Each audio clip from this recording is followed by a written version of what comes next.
Hello, ladies and gentlemen, welcome to The Burning Truth.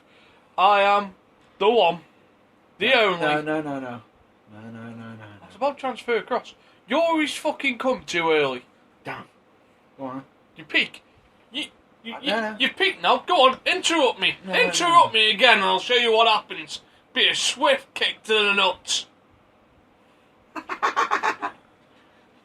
Continue. No, No. Please. you've started, you might as well finish something for once. Why are you hurting my feelings?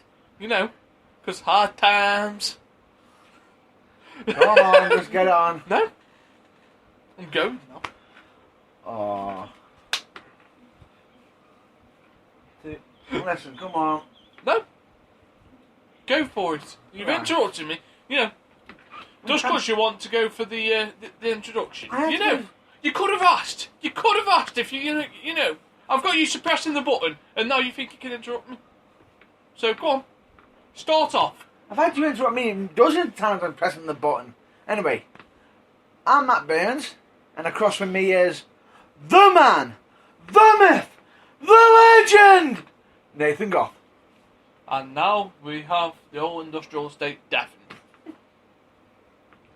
And? The dogs could have heard that. Our baby Matilda's just ran out the office. You have a Matilda? Never knew. Why did they say? We have a Motley as well somewhere. We've always had a motley. I know about the motley. We keep it fed, watered.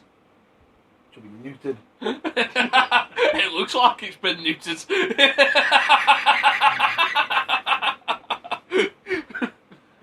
I was going to ask you if you took it out.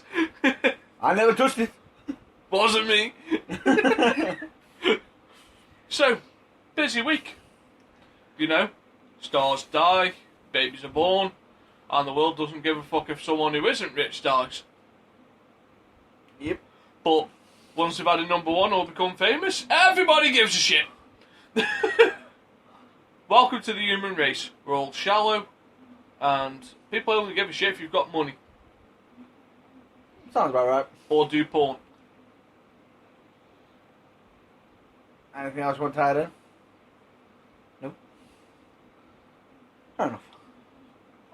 I'm going to be a little bit annoyed because I know you want to pay respects to China, and my condolences go out to her family, but I don't see why the wrestling world's mourning this as a great loss.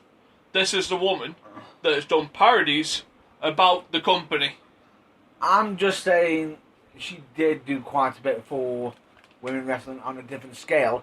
However, I do agree with you in the opposite aspect as well. But it's a bit of an awkward thing. It's a double-edged sword. My condolences go to the family, you know, she died too young, yes. But I don't see why the wrestling world is making such a big fuss about it. You know, if you asked Triple H last year if she was going to get in the Hall of Fame, the answer would have been, hell fucking no! Ask him today.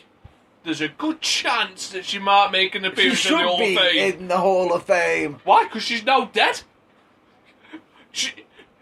You can't defend anyone when you've died, so she can't dig any more trenches and go, Triple H raped me or something like that. You know, pretty much like the Katie Vick. No! No. We're not going down that road. No, we're not, but No. I don't see how in the space of 6 months it's gone from I don't want to discuss China to she's Hall of Fame potential. You know, if dying does that much, when I'm gone, TNA best put me in their celebrity wing. I'm surprised I've got you there now. Oh, For how bad it's getting. World Championship material here. Me and Drew Galloway could have a half-a-star match easily. At the bar? Oh, that'd be a 5-star match. I'd quite happily spend another night drinking with Drew Galloway. I'm sure you would. The man knocks it back. I he does. And so does Jack Jester. It's the only time I've felt inferior standing next to them pair queuing for a drink. Queuing for a drink, he's like, one side Drew, next time Jester. I'm about 6 foot, 6'1". So I aren't like midget size, but I've got Jack Jester that's about 6'4", 6'3", and then I've got Drew Galloway that's 6'6". I look like a fucking hornswoggle in between the pair of them.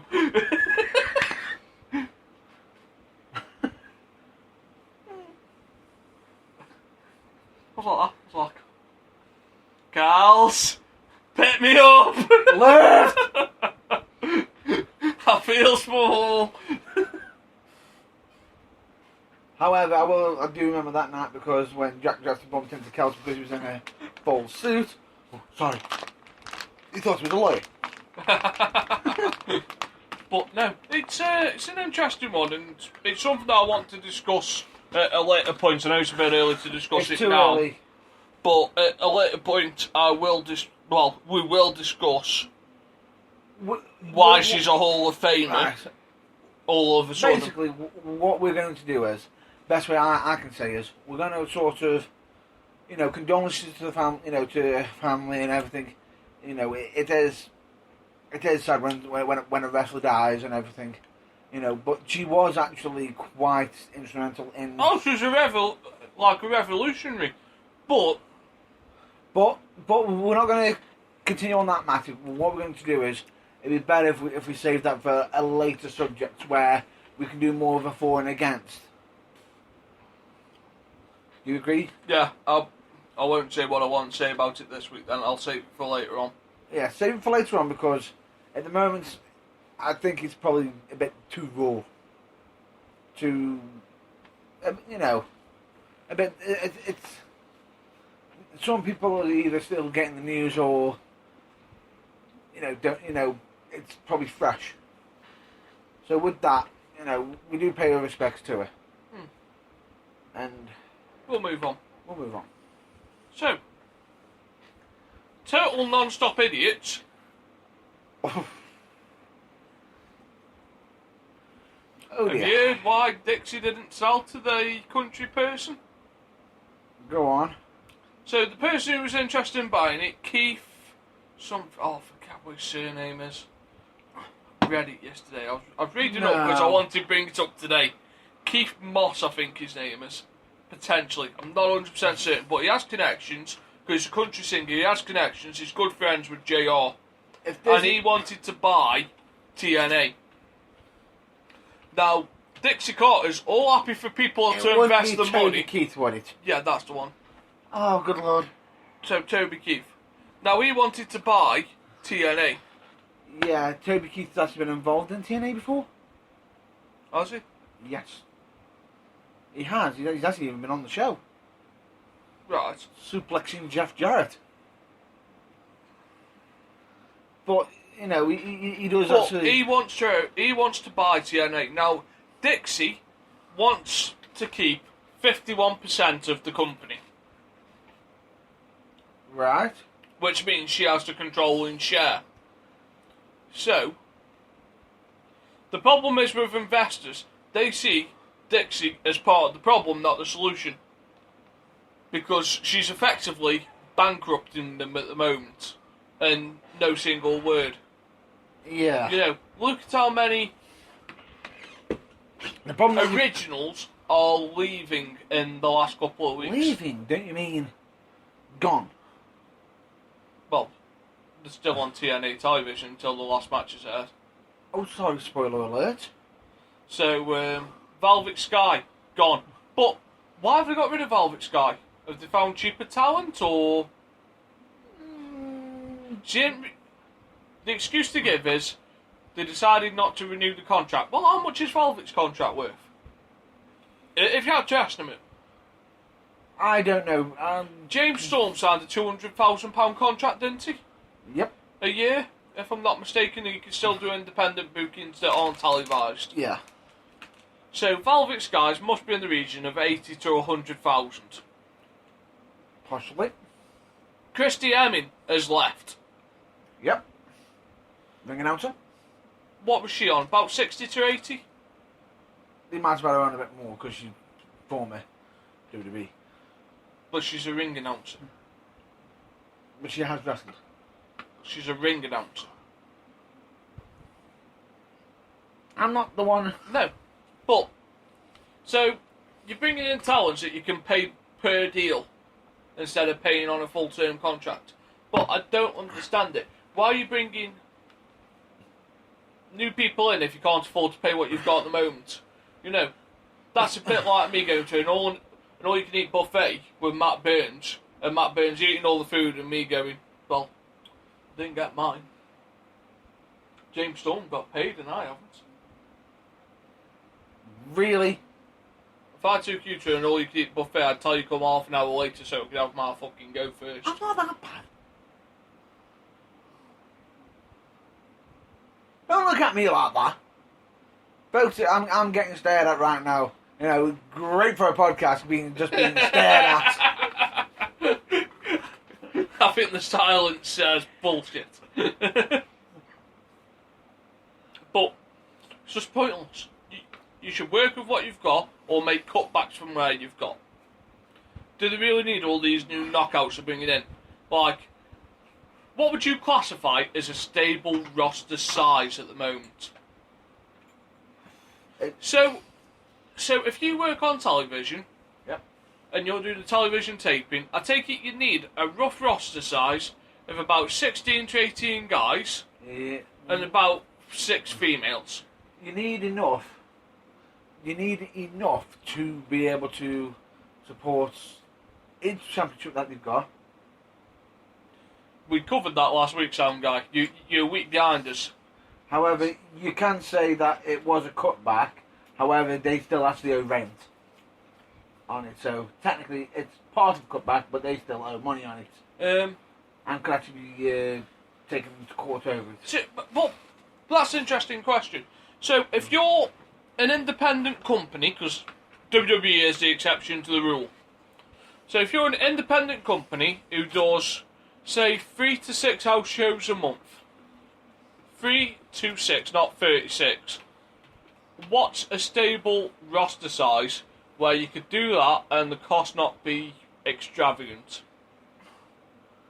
It varies because it depends on how they're running it. Because in some cases, it can be. You've got to have enough wrestlers to cover each championship. You've got to have enough wrestlers to support any divisions that they've got. So let's have a look at it at the moment. So they've got the heavyweight title. Yep. And in that, because that's your main event part of the roster, I think you should have 4 to 6 people in the main. In the main part. That's about right. At one point. Right, so that's fine. Your mid card. So like your TV title or your X Division title. TV title, X Division, whatever you want But to call it. TNA's like, I suppose it's in between. I'm on about like a general company, so Ring of Honor, something like that.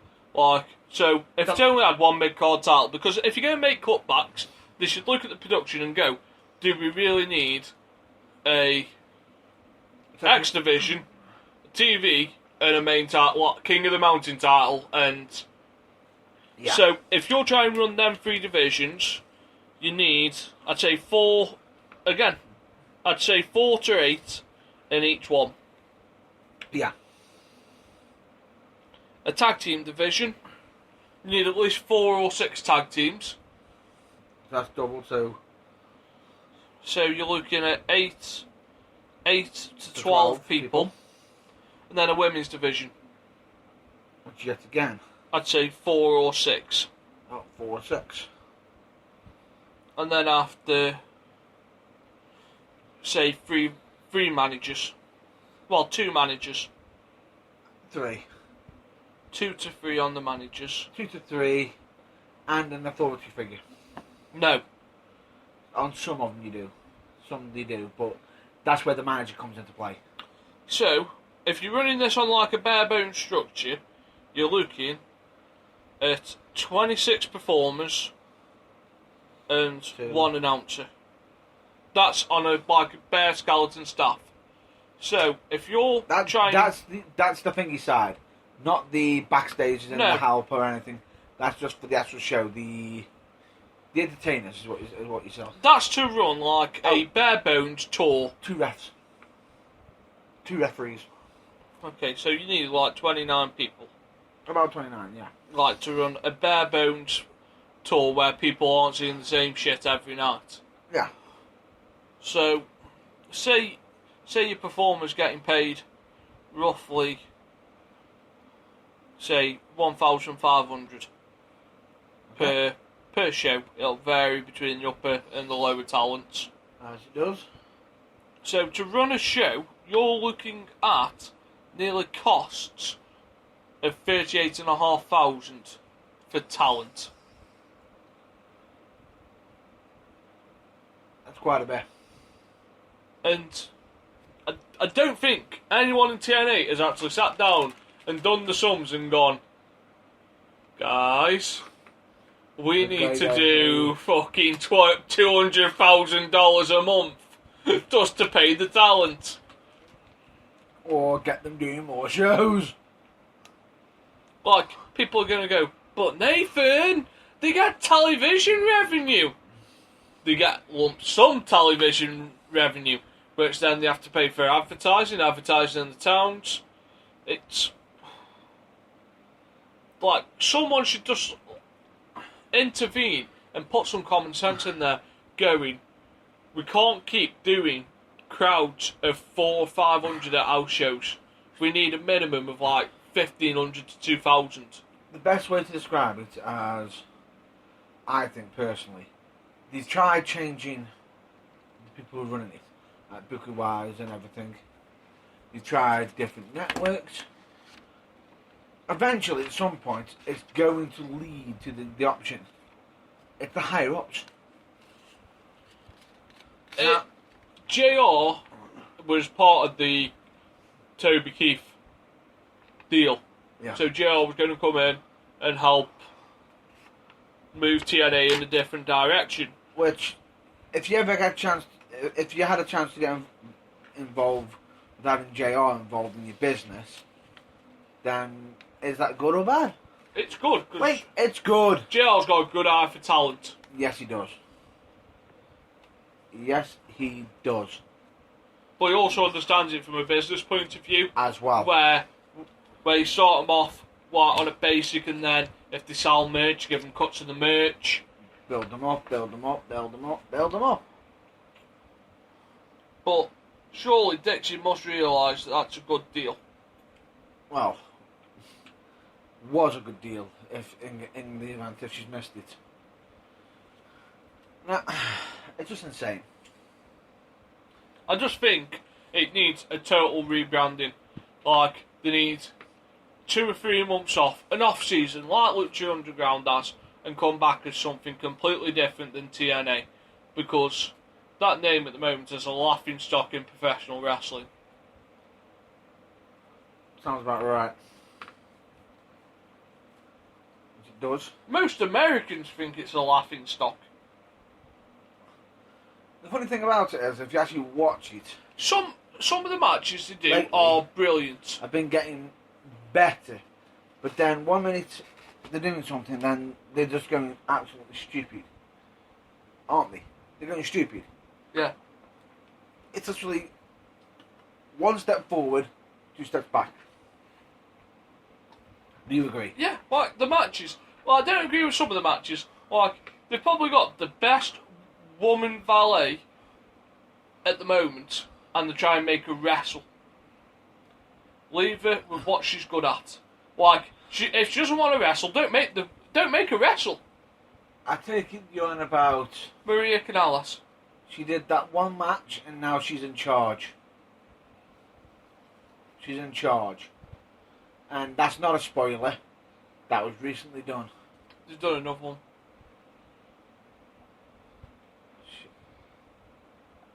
No.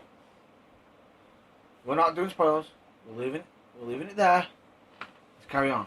But Like, you should just let her do... Like, you need to play to the strengths of every person in your roster.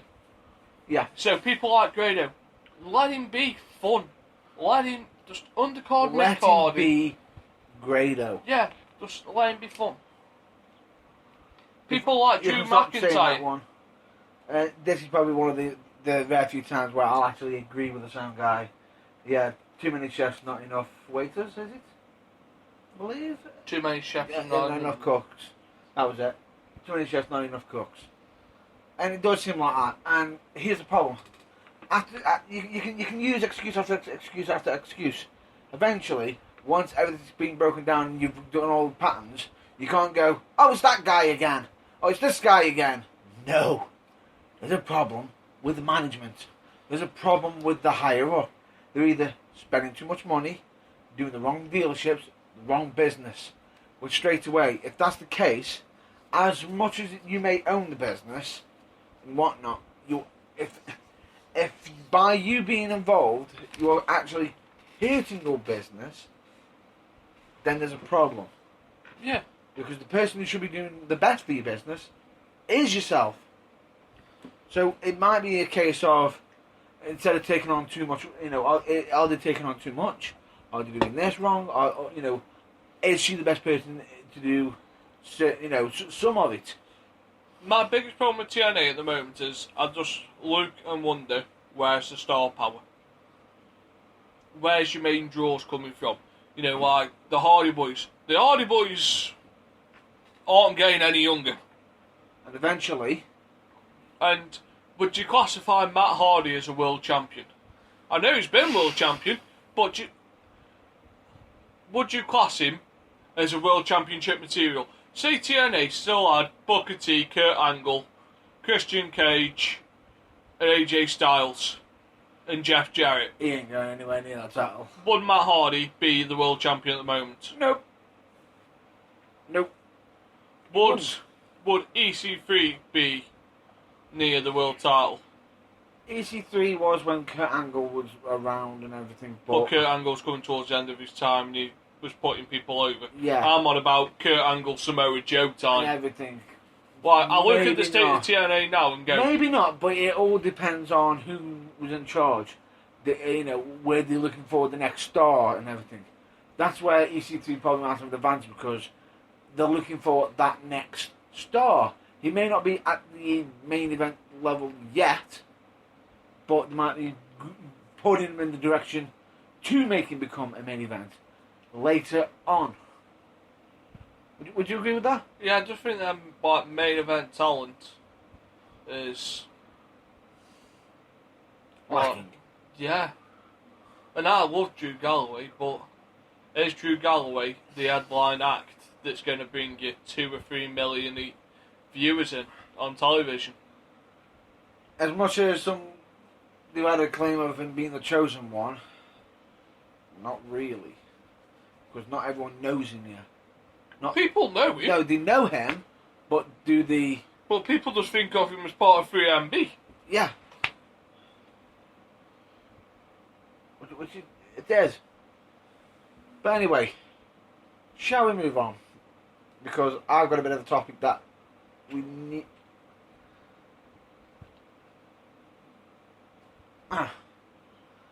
They do. Some of them do. Some of them do. They just don't know how to develop it right. Or they don't know how to actually use it correctly. I disagree. Like, some of the wrestlers do have charisma, just not used in the right... It's right. You get what I was saying, don't you? Yeah, like, they're just not used. Like, the biggest problem I have with wrestling today, people are taught to play characters. And once that character's grown stale... They don't know how to be anybody else. Yeah. So, if you look at... I'll use British wrestling as an example. So, British wrestling still thinks it's a villain of, like, the 1980s pantomime. Ooh. Hey. Insults a couple of members of the audience, and heel hit. Where... It varies from area to area. Why not, like, expose some turnbuckles, pull the referee in front of you? Why not make yourself different and attract. That's the thing. A lot of heels that know that do tend to do that. I know, but they need to find stuff that pulls them apart from what's in the main. Make them more unique. Yeah. Make them look special, more. Ooh, I didn't expect that. Sort of thing is what you mean. I agree. So what's your big topic? Mine is to do with a former TNA wrestler or part owner. Jeff Jarrett. God. I've got a feeling this is going to piss me off a little bit. Oh, it's going to massively. Because it massively annoys me. What's that say to you? It's not going to end well, is it? If I'm upset as well. Right. Global Force Wrestling. Global Force. It gets worse. Oh, that's actually... Some could consider that correct. And I'll just point this out. Sound guy, yes, you got it right. I saw you write it on the board. That's where I am heading it. Straight away. Are we on about the titles? Oh no. Oh no. Because the titles look like something I could buy from a shop. Potentially. However, they just decided to debut something brand new. Called Global Force Gold. What's the advertising it on? Well, basically, you go on there to buy carrot bars. You basically buy carrot bars. You know, blah blah blah, start building up money. However, there's one little problem with this. You can't spend it on there? No, it's the way it's being run. The way it's being run. The basic way is you'll make money getting your friends to send money to buy the carrot bars, and continue getting money when they convince their friends to send money to buy more carrot bars, and even more money when they get them to buy more carrot bars. Sounding familiar? Does this sound like a bit of a, what do they call it? Pyramid scheme. Pyramid scheme? Let's have a check. Not a lawyer, for example, but or in law enforcement, but aren't pyramid schemes illegal? No. Are they not? So it's called pyramid selling. Right. So a load of companies have structure themselves on a pyramid table. So let's go for example of what people are going to know about. Well, so there's at the moment there's a phrase going around Facebook which is just juice, which is a juicing one. So it's done on a pyramid where you've got people that are selling it. Yeah. Whereas they try to get their friends to sign up to sell it, they get paid for the recommendations that they get in for friends to do the business, but they also get paid on the products. And Forever Living's another example. Well, the problem with that is when they've been doing this, it's sort of been pointed out because technically you're meant to prove it's multi-level marketing where profit's being made on the sale of products, which in this case is carrot bars, and not just on the sale of new franchises to sell the product. And unfortunately, a internet scam buster has sort of already jumped on and already throwing their feet in and saying it's a scam. Which Jeff Jarrett has already gone out there personally, already organising and saying, please join Team Jarrett. Really pushing it. So the question is, has he been led to believe that this is a great idea, or does he actually know what? You get what I'm saying? We'll know when the scheme starts up in a couple of months on how people get paid. Technically, it's already. I know it's up now, but you'll see in a couple of months because if people are pissed off with it, massively, then you know it's gone horribly fucking wrong. Yeah, which straight away, if I was Jeff Jarrett and the first sign you are getting, if I was Jeff Jarrett, I'd be watching very closely, and news. as soon as shit was about to hit the fan, I'd pull the plug. I'm surprised he hasn't pulled the plug already. It depends how it works. If it's set up properly, it can work, potentially. If not, and it is a pyramid scheme, and he doesn't get out, he's got a massive situation on his hands where he could end up paying fines, court cases, and whatnot. Because straight away there's going to be a backlash from it. Yeah. But it'll be interesting. Now, I know you want to talk about something else, so I'm going to let you quickly talk about that, just while I sort out a quick problem. Right. Right. So. I know you want to talk about NXT and the latest yes. calls up. So the Mighty Don't Kneel have just debuted, as Yeah. well as Nikki Storm from the UK. Top talent. And then also you want to talk about Samoa Joe winning the NXT title. We've got to hit off the main point. Yeah. Samoa Joe.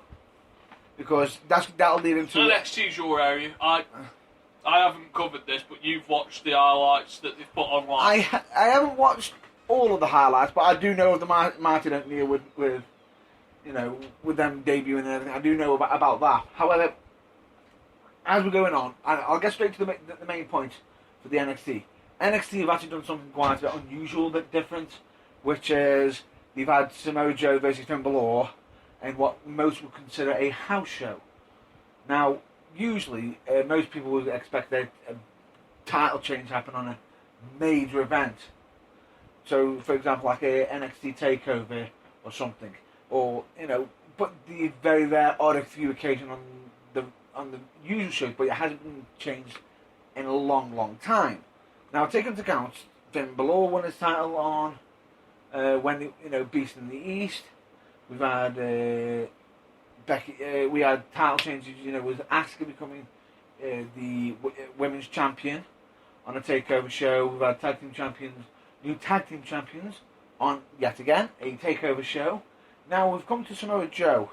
Now this is sort of caused some fans to be upset and some fans to be happy with Samoa Joe winning the title on what some might consider a house show. The only problem is we don't know exactly the reason why Joe's actually won a title. Has he won a title? As in, was it planned? Which some are saying it was planned and everything. But if it is planned, then fair enough. Then you've got an idea with what they're doing, and possibly from the looks of it, are they possibly pushing Finn Balor up to the main roster onto Raw, or the other side is Finn Balor looked like he rolled on his ankle. Which, if he has rolled onto his ankle, did Joe have to win the title due to him being injured? So that's where the question is. If he's injured, then you can understand why they might have wanted him.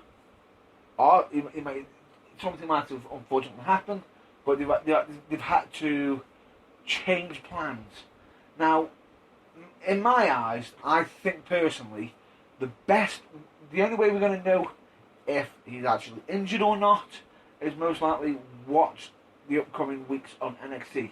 The first show that's on TV, watch the NXT, because I guarantee they'll have to have a plan by then and see where they're going.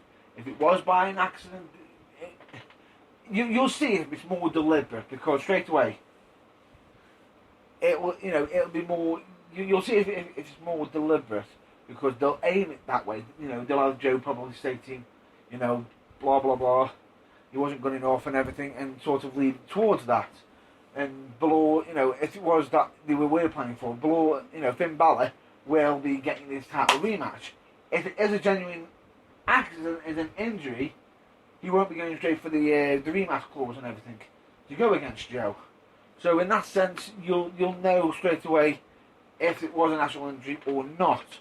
Now, following this, there's also another video that was released aside from WWE, which was Finn Balor, as he was leaving, he was thanking the crowd and everything, and this was outside the arena.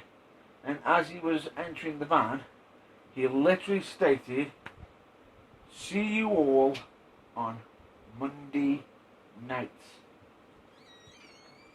Now, how that can be taken as he's going to Raw, he's going to Raw, he's going to Raw. The problem with that is Finn Balor is known for being quite deceptive. He could be just doing that just to make people to be drawn towards Raw. You might be doing that just to see how interested they are on him being on Raw, just to see if it's time for him to debut. Would you agree with that? On which bit? Finn Balor possibly be coming up to Raw. It'll be in the next 4 to 5 weeks. So, I take it you've just been on about, well, I've just had to step out and take a call, on about Finn Balor losing the title. Yes. Faking an injury. That's the problem. Some people are saying it was a fake injury. It was planned. It was a And planned injury spot because he did a tag team match the other night with Nakamura as well, 2 days after dropping the title. Ah. So, if that's the case, lo and behold, they've done something a bit stupid then. Oh no, it was a worked injury into the match. No, it's fine. It's fine. That's fine if it's worked injury. If they wanted to make it look better and make something more shocking, they should have kept him off, or waited until the television before having it. Before getting involved. Anyway, so what do you think of the whole fact that Finn stated, "See you all on Monday"? Don't know what to think of it. That's fine, because as I've already stated, Finn has been known to tease. Do you agree? Yeah. So we'll have to see where they're going with that. So straight away, we've got the NXT straight out. However, Have you covered the Marty Don't Kneel? I haven't actually been able to properly see that myself personally. So, for those of you that were here with us last week or listened last week, the Marty Don't Kneel are only the second non-Japanese tag team to get awarded the honour of being tag team of the year in Japan. Big fucking deal. They don't usually give it to anyone who isn't Japanese. The last tag team to get that was Big Stan Henson and Vader. And they were brutal. The Marty Don't Kneel, Australian tag team. Very, very big guys. Imposing. Proper throwback heels. Vicious, in your face, scary motherfuckers. Powerful, nice finisher, know what they're doing. Won't spend that much time in NXT. The reason why I ask if you've covered the Marty Don't Kneel is because something I was speaking to a couple of people about earlier this week. We're missing heel tag teams. Yeah. So, they're trying to turn the Ford villains heel on Raw, but they're getting no reaction. True, but they got a reaction on SmackDown. But the question is, was that filtered? Well, if you can't get a reaction in the UK, where are you going to get one? True. Very true. Right? But I do agree with that. I do actually agree. If you can't get, your heat or hated by the British Raw crowd, then there's something wrong. However, they were supposedly getting booed while cutting a promo against Enzo Amore and against Mr. 7-footer. Yeah. Do you know about that Big promo? Cass. Yes. Do you know about the promo? It was quite a bit of a back and forth. Come on, speak up. People will hate this, but that gimmick that they've got, the Ford villains, is fine in a crowd of 300 to 400 smarky people. You stick it in front of 7,000, 8,000 people, half who are just the casual fans. You might as well roll a fucking tumbleweed out with them. You don't know. They don't know. They don't know what to think about it. There was something I watched online, and it basically summed it up. Do people want to watch two not in shape wrestlers, and I'm doing inverted commas when I say not in shape, Inverted. with bollock high tights wrestling?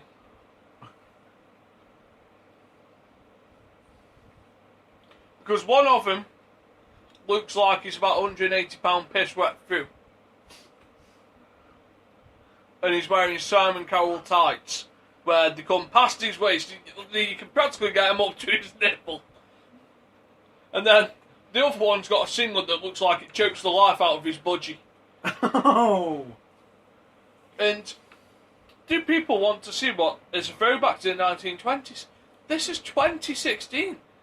Do you care about what happened 96 years ago? I care in some sort of historical way to pay tribute and everything. Do you care what happened 5 years ago? What happened? So you don't. So why not try to invert them into something that would be more worthwhile? So basically what you're saying is, why don't we change them into something more relevant? Yes. If you want a gimmick to go over, you need the gimmick to work for the audience that you're pandering to.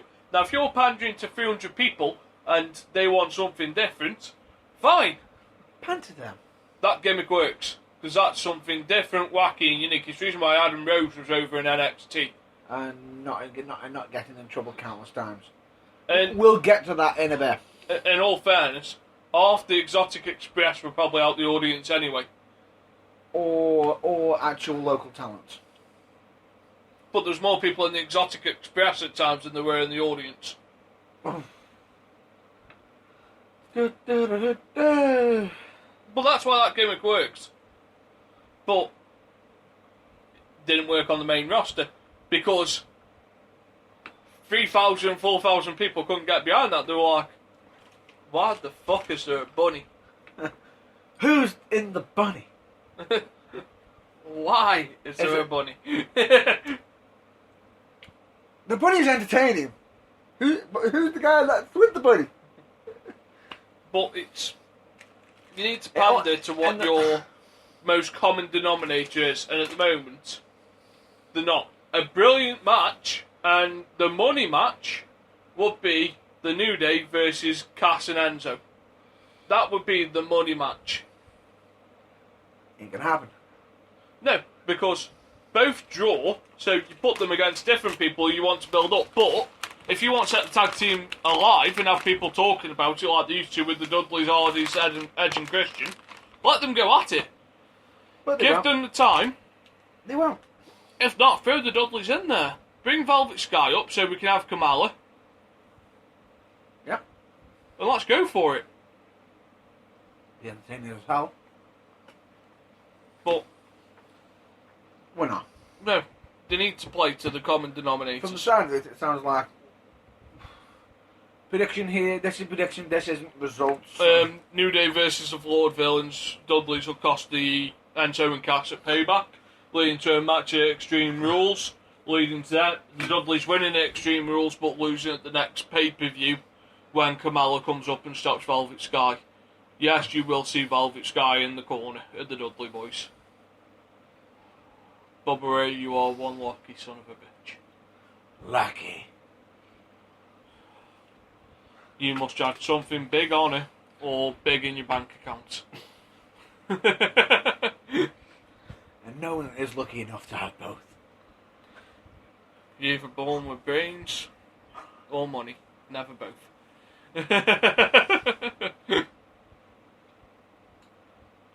And you ain't got neither. So we picked you, Sam Guy. We picked you. So, let's move on to drug abuse. What? I told you to stop stalling it on street corners. You've got Adam Rose suspended and Whoa, Connor. whoa. Because of you, Adam Rose and Connor have now been suspended for 60 days. I don't sell drugs. Why are you trying to enhance the performance of the Duracell bunny? What? Adam Rose. Right, folks. Let me just get this fact straight out. I don't do drugs. Never have. I won't do drugs. I won't do performance drugs and everything. Medical purposes only. And that is not a drug. Yes, Not it a is. performance. Caffeine is a performance-enhancing drug. Right. Is it illegal? It should be. Should be, is what you're saying. I'm not getting involved in that argument with coffee or whatnot because everyone has their own ups and downs in regards to that. And last time I checked, I'm not the only one who drinks Lucozade. But I aren't a professional wrestler. Really? I'm going to put that finger away before I snap it off. Anyway. I don't do drugs, and just explain. I have not got them in trouble at all. For once, they don't even know me. All I heard was Colt 45 and 2 zigzags, and then Adam Rose magically appeared. Riding the Magic Dragon. My head is hurting. I'm going to finish and say, I feel like I'm having an aneurysm. Good Lord. No, so both Connor and Adam Rose have been done for breach. Of the wellness policy. And most people won't 60 realise days. is... Most realises? Yeah.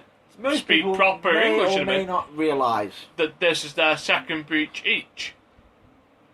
And people go, well, why hasn't WWE told us for the first instance? Well, people... They may have already done it, but No, they haven't. did they not? Loophole. If they're in developmental, They don't have to say anything. because developmental back in the day wasn't NXT. It was FCW or OC or OVW or wherever they came from, you know, Yeah. which doesn't come under the WWE banner. You ask Jim Whoa, Cornette. whoa. We're not a small business. Right, just We're stop not a big where you are, Stop where business. you are. Just so you know, folks, and my colleague keeps forgetting this. We're not being recorded on video. So, put your hands up doing air quotes means Jack. Explain where you put the air quotations around. So, You've interrupted me again. Carry on. you did it around the WWE, didn't you? Yeah. Carry on. So, as Jim Cornette says, they're not a privately traded business. They're not a publicly traded business. We're just trying to make some money. They're just trying to make some money. So leave me the fuck alone. Thank you. Goodbye. Thank you. Goodbye. Go fuck yourself. But no. So when if they're in, so if they're in, so if they're being advertised like with a WWE star, it's because WWE have sent the star down to them. Yes. But if they're training a star and they violate a Wellness Policy Act, it doesn't get Quite. it doesn't get public knowledge because they're not literally signed under WWE at that moment Or in the time. thought of... The public don't know that they're here. Yeah. They don't need to know. So Connor's first violation, I think, was 2009. Possibly. And Adam Rose's was 2012, I think. Not Yep. 100% certain of the dates. I only browsed over them the other day. Forgot to write them down because I've been quite busy this week. What's wrong with being But busy? their violations weren't ever made public, which is why people were shocked that there were 60 days. Yeah. Now, Adam Rose is arguing that it shouldn't be a violation because it's for prescribed drugs. Yeah. But everyone knows what the stick is, and It's WWE's way or no way. It's either their way or the highway or Yeah. But as much and it. In all probably fairness- hasn't done Adam Rose any favours no. by arguing it, by bringing it up, saying the results are going to be coming in. We'll prove it. Blah blah blah. Do you think we'll see Fandango during the social outcasts?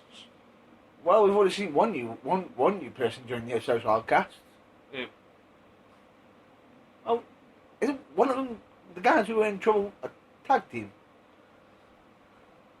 Connor. Yeah, Yeah. tag team partner. Victor. There you go. Is he joined, has he? He's with the social outcast. They've actually been having him around. House I shows, thought so- he was part of the Cosmic Wasteland. Was, but it's now looking more like he's now social outcast. Seeing as his best bud's now in trouble for 2 months. Well, he's an outcast, I don't know about social. But In all fairness, him being in the social outcast or being where he currently was. Road Warrior Victor. No. He was not a road boy. Had the spikes, had the face paint. No. Was he better being part of the Ascension or social outcast? Or neither. Or just not on TV at all? Send him back down to NXT, split them up. Give him a good singles gimmick. Don't turn him Italian, Vince. Don't turn him Italian. Do not go. I'm going to turn that son bitch Italian. And definitely not to cheerleader. Male cheerleader. And not the Boogeyman. Oh good lord. We don't want more times getting slapped. So, that's violations done. I know I mentioned this earlier, and this is the last thing that we're going to discuss this week. Well, Who do you for major topics anyway. Who do you think are the best wrestling fans in the world? I can't really say that. I'm definitely going to be biased on this. I'm going to say Britain. British fans. UK fans. Can you justify why? Biggest crowds, loudest noise. Name me. Well, think about it. A good example, TNA. Let's travel in America. Low numbers. Come out to the UK. Boom. Numbers are through the roof. The numbers are through the roof. Is a UK crowd better than a Chicago crowd? That's tough. Because they're similar. They are similar, aren't they? Because they both don't take any crap, do they? Do you agree?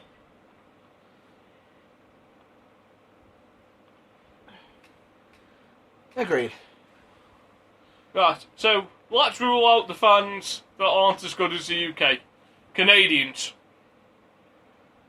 I'm saying I am not going to be judging other countries. I'll leave that to you. That's going to be your expertise because I'm not offending. Not offending. We're just stating an opinion. So this is an opinion of mine. I don't think Canadians are as good as us because Canada is the only country you can go and it's like Bizarro Land where... Where have I heard that before? Where have I heard that before? Oh, sorry, Jerry the King. I didn't know you were here. A face Shawn Michaels is still the most hated man on the planet 19 years later. Still hated? You know, Law Resistance, a heel tag team, get a face reception.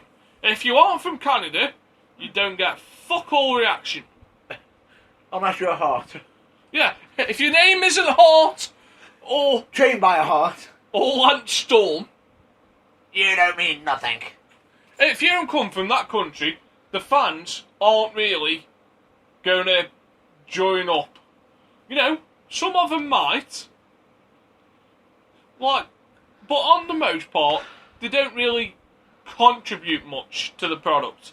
They just sit on their hands and don't really speak that much. They just pop if you're Chris Canadian. Jericho, Canadian. Kevin Owens, Canadian.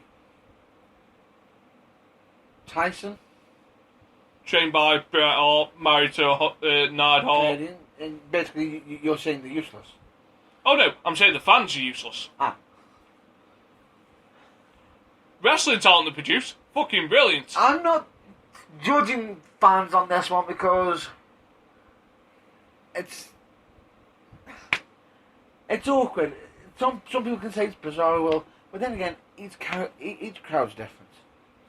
You know, take into account Chicago, and saying they'll do whatever they want, but then next minute They contribute to the product. So, if you're watching Raw, would you rather watch it with a vocal Chicago Britain crowd, or a quiet, dull, Lance Storm Canadian crowd? not all Canadian crowds are dull and boring. Not all. Not all. Well, if they were so dull, I don't think Edge and Christian would have gotten that far. Canadians. Yes. Would they? They cheered their own.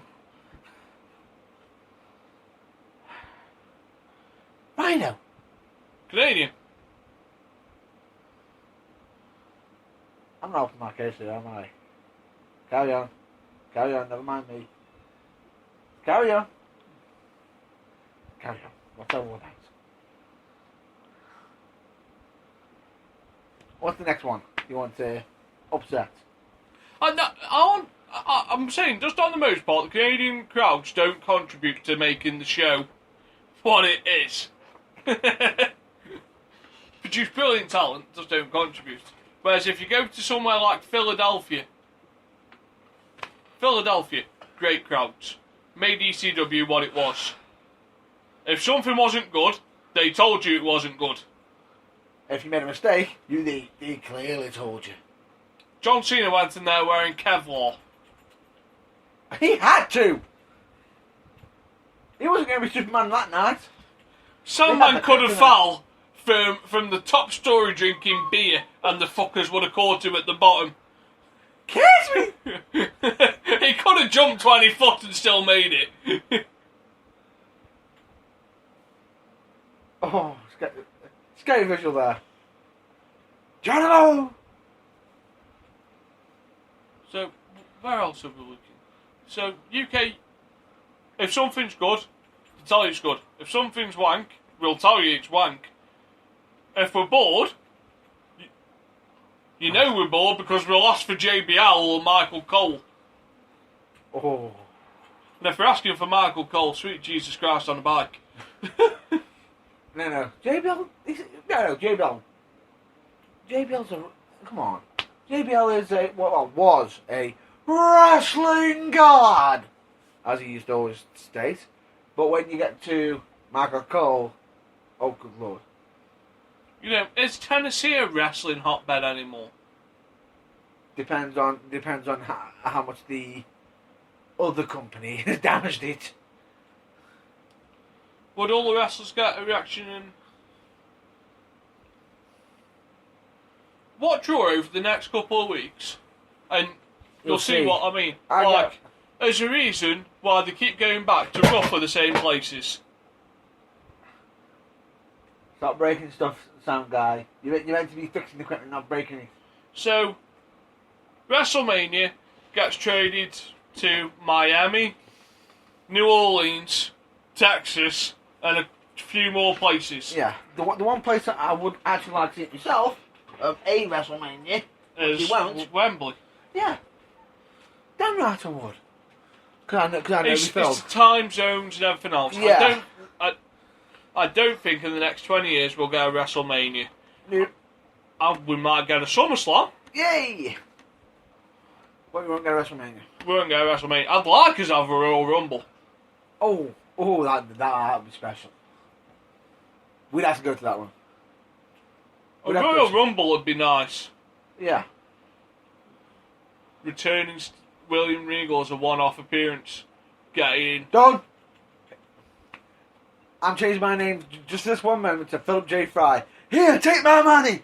You know, William Regal surprise entry into the Royal Rumble. Carl will just lose it. And you for one know they'd lose it. Yeah. But it's... I don't think we'll ever see a WrestleMania, but a Royal Rumble, a SummerSlam, I think is achievable. Like, if you want to make Royal Rumble seem like a big event for, say, the 35th anniversary, why not hold it in an 80,000 seat stadium where you know it'll sell out?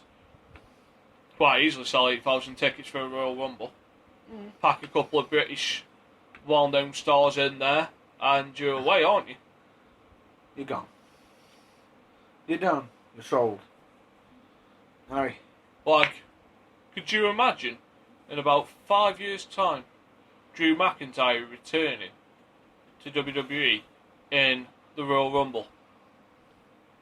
Or if it's just a one-off like Bully Ray did a couple of years ago. Be interesting. The crowd would erupt. It would. William Regal making a surprise 4 or 5 minute cameo. Eruption. Regal's still getting pops even in America. Imagine if it's in Britain. Boom. Butts on seats. Butts on seats. But that's fine, right, so we're going to wrap this up for this week. Well, actually, there is one thing we've got to do before that. There is one more thing that we did originally start. 5. 5 things. Our top 5. Or worst 5. And I don't think we've done this properly in this current. Why? It's an impact to the head. It's going to end the match. How many people has the pedigree finished off in the last couple of years, apart from Brie Bella? Triple H. When he hits the pedigree, it ends the match. Except for Roman Reigns. And Dean Ambrose. It didn't finish him off. It finished him off. Kicked out of one. It finished him. That's all I saw. It finished him. No comment. 2. I like the Styles Clash. Terrifies me. Terrifies me. Actually have one done to you. I think I'd pay good money to watch someone do a Styles Clash to you. That's Scott Schuyler.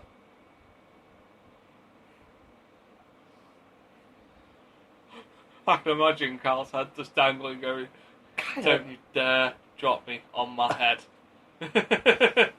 Your brother would have shit himself. Cousin. Brother. Cousin. Brother. Cousin. Cousin. Cousin. Nice try.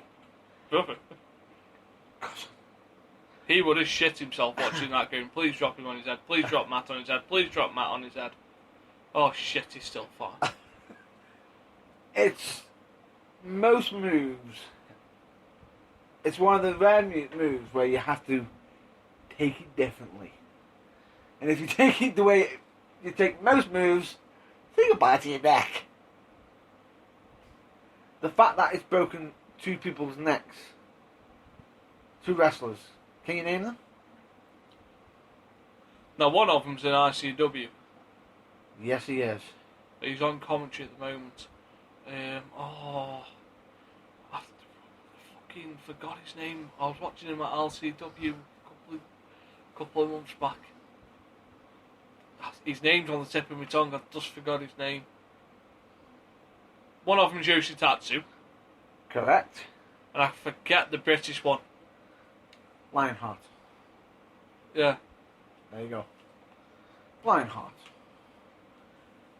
Yeah. Wasn't pretty. No, there's one as well after Lionheart. Well, but the main 2 that get That was points. done by Lionheart. He's injured someone doing the clash, I think. No. He used it to win a title. Yeah. He didn't injure them, he used it to win a title. Which, if I'm not mistaken, was in ICW. Yeah. So he didn't injure him, he used it to win the title, which shocked people. Because he broke his neck. Mm. He used the move that broke his neck. And it's a bit of a dangerous one in my eyes, but okay, it's on your list. My next one. This might sound unusual for some, but for me, I thought it was a bit of an interesting move, a different move for for a different sort of slam. Kurt Angle's. The angle slam. Yeah. Now, it just seems like it's a bit of a typical backdrop to some people. It's not. You've got to take into account the angle. Yes, I know, that's quite fitting with his name. That he's slamming the mat. And take this into account. Okay, other wrestlers can do this and everything, but Kurt Angle is an Olympic freaking gold medalist. And as you probably heard him multiple times say, I did it with a broken freaking neck! Which he did. I think if he was going to do an angle slam onto you, it's going to come with some force. And you're not going to land softly. Would you agree? Moving on. This just because I like the move. The Canadian Destroyer. Devastation. Insane. How he invented that. What was his inspiration behind that move? I'd love to ask him. I just felt like flipping and doing a power driver. Because if that goes wrong, the other person's got so much trust. Definitely.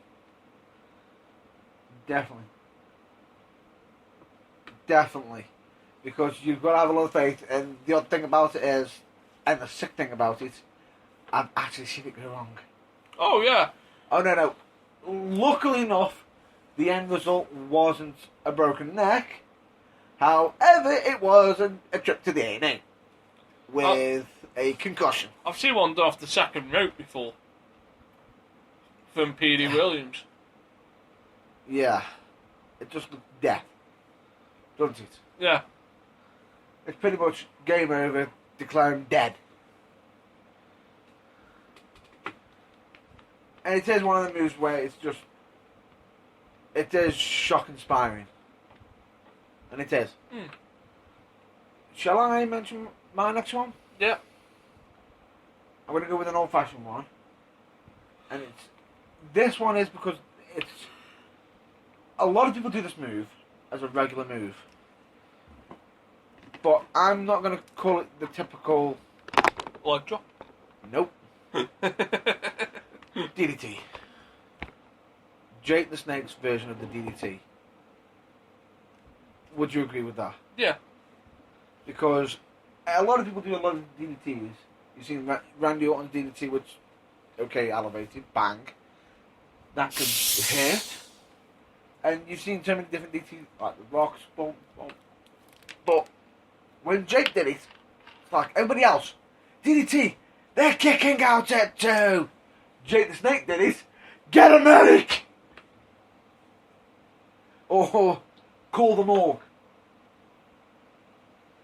He ain't getting back up. He's out. And the funny thing about it is how they actually came about with it. You actually know the story? It slipped. From him slipping. He was grappling with somebody in the front face lock, and his leg slipped underneath him, and he accidentally dropped someone on the head. Ow. I would not want to be someone. The first recipient of the DDT. I would not want You don't want to be the guinea pig. of any move. I'm just going to try something on you. What do you mean? Something new. Will it hurt? You don't know. Unfortunately, this guy wasn't prepared, so he just took a bump on his head. I wonder if he had a concussion. What would you say? Probably. Most likely. I just hope that the small insult is on standby. My fourth one. What? The Tombstone or the Credible Driver. You mean that's incredible? Yeah. Let's call it what it is. A tombstone pile driver. Down in the dungeon. Yeah, the alternative name. Definitely. but it's the tombstone.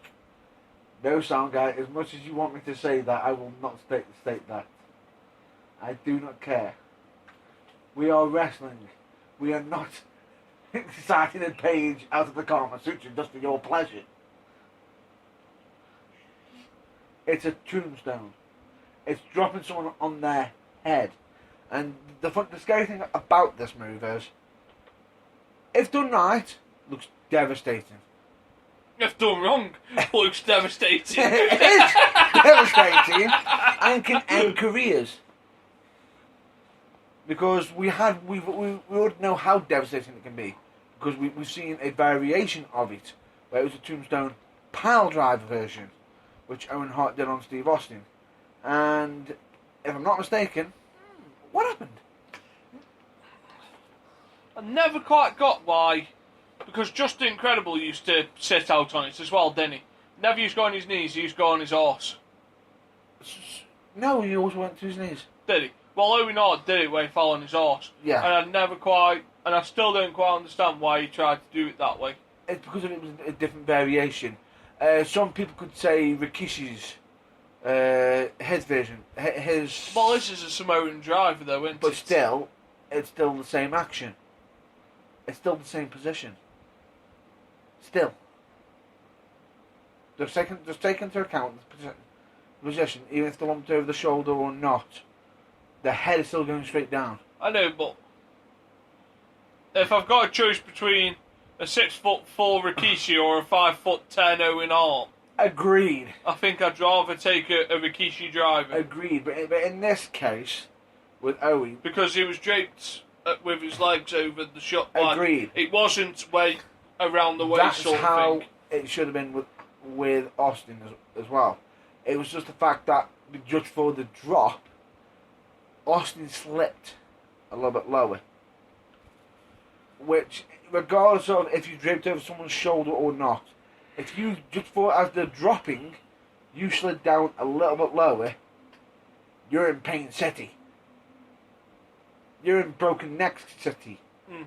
You're in serious trouble. So what's your fourth one? My fourth one has to be, and we've got to go with this. I'll just read through Sound guys. Sound Guys 5. Because he wants to join in. Yeah, so he's got the power bomb, tombstone power driver, Unfortunately, you can't use one of them. angle slam, Can't use. the stunner, and the ankle lock. Or was it the angle lock? No, it says an No, ankle lock from I'll call it Ken ankle Shamrock. Ken Shamrock. Patriot lock from Jack Swagger. Yeah. So we'll just need to have one. Oh, no, actually two, if I'm not mistaken. Because you can't have that one or that one. Because that one will be essentially the tombstone power driver, and that one I already mentioned. So you need to pick two more. So, moving on. My fourth one, it's going to have to be a submission. It may be a naughty submission, that some people don't like, and Vince McMahon may curse us actually saying it. You know where I'm going with this, don't you? Kimura? No. Crossface. The crossface. I choose the crossface simply because it was at the time when it came out a unique move, different, and it's a move that not only is it painful, as much as most, take into account a Boston Crab, you've got your arms to move. You agree? Ankle lock, you've got a foot and you've got your arms to move. Right? Now, where most people's pulling strength or pushing power is going to be in the arms, correct? I know, but you've got your whole body to swap the momentum with. So if you roll onto your back, you basically counter it into a pin. You do, but then it can just be rolled back straight into the position. But that's the same with most moves. True. But even so, you've got the arm trapped, and it's more of the nerve as well, and leaning back. It's the reason why I pick it is because it's also a move I've actually experienced, and it hurts.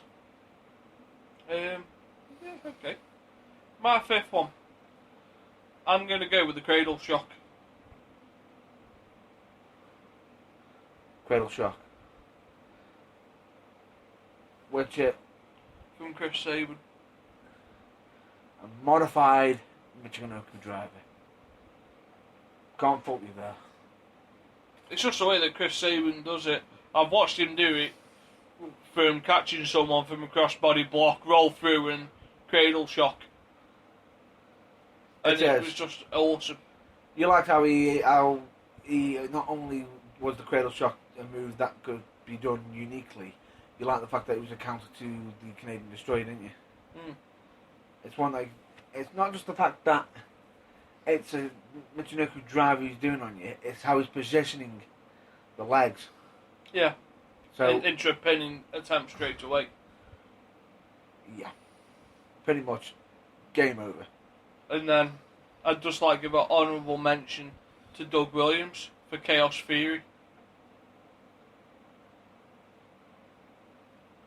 Good call. Definitely good call. Can't complain there.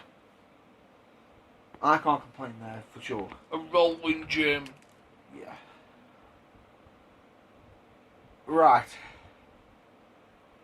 I'm trying to think. I'm going to call it by its old name.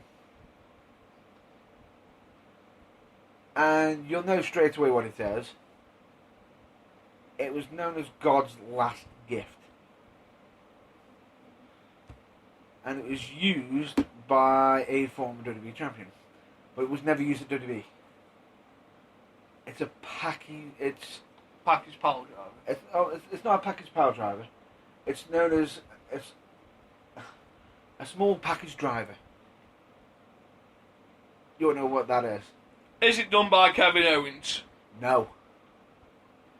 It was formerly done by Seth Rollins. Right. And it's done by the current X Division champion on TNA. It's a bit of a dangerous move. Basically, he lifts him up into a suplex and drops them. And as he's dropping them, he's landing their bodies in a small package. The reason why I wanted to pick the package power driver, which is devastating in its own right, but I'm picking this because it's a unique move that you don't get to see every day. It's not one you don't see every day, because how many people can say straight away a move just drops straight into the submission? Not many. No.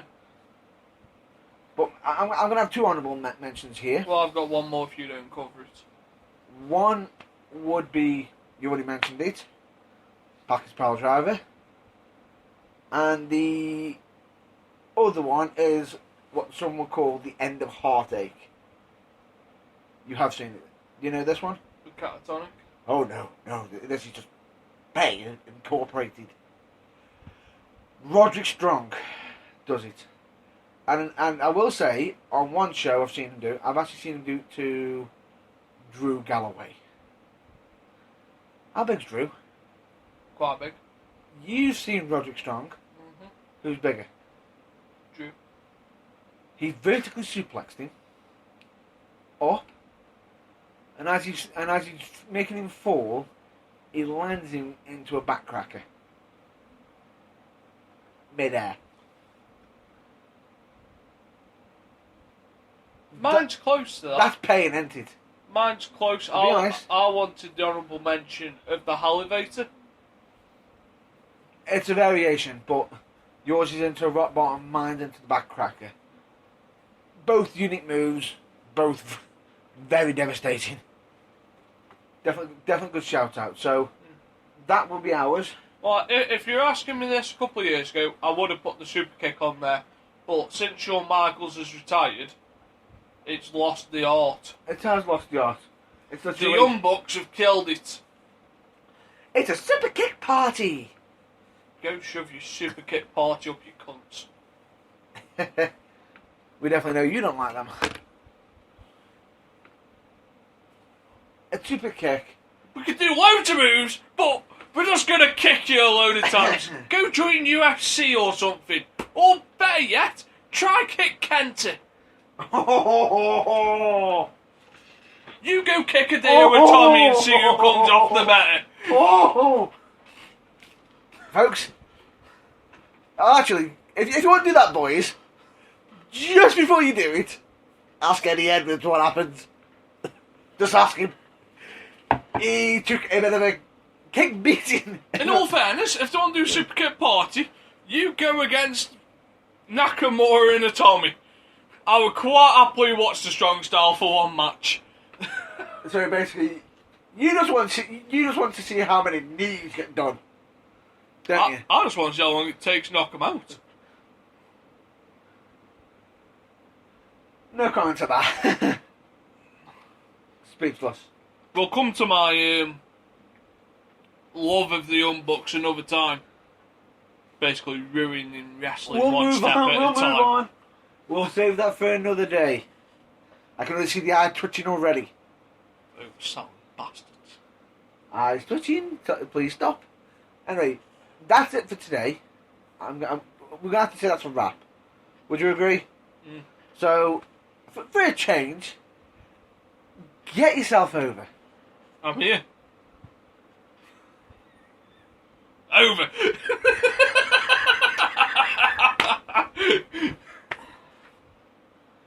Where can we find you? Here. How can they get in touch with you? Don't say here! Message the show. How can they contact you when we're not on the air live? See, he's regretting this. He thought he was being clever. Right, so you can find me on all the usual mediums and platforms. Like here. Facebook and Outlook and Xbox. Yes. Carry on. And everywhere else. So you find me on Facebook at Nathan Goff, find me on Twitter at The Wrestling's Fourth Wall, Outlook at The Burning Truth at Outlook.com, Xbox is Alexander Owens. Is that you covered? Yeah, and you can find me playing pool in the Plaza Pool League. Which we proudly sponsor. And you can find myself, Matt Burns, Here. here. There. Don't you And dare say. everywhere. Don't you dare say. It's alright. You didn't say what I thought he was going to say. I'm going to carry on. While the good is.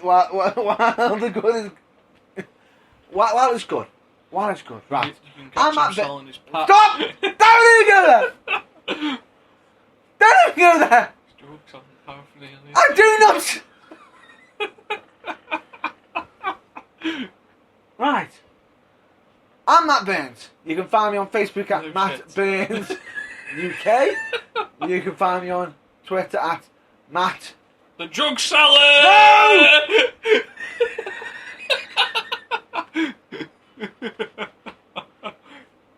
I am Matt. The Bad Boy 69 Burns.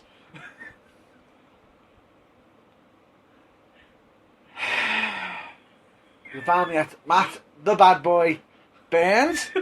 69. No, 69. Email me at mattburns04@hotmail.com. You can always find me at The Burning Truth. You can find me on my own website, which is www.matt-burns.co.uk. /I Leave am that. a mature. I am not a mature. And as always, you can always find us on the podcast every week. Here. Here. Apart from next week. Apart from next week, which is going to be recorded most likely on a different day. However, if you do follow us on our social medias and everything, you will actually be updated on that as well. So, with that being said, you know how to contact us. Do contact us if you have any subjects you want us to cover. And with that, stay safe, be well, check out your local wrestling, and see you. Goodbye, folks. We're always here. Here!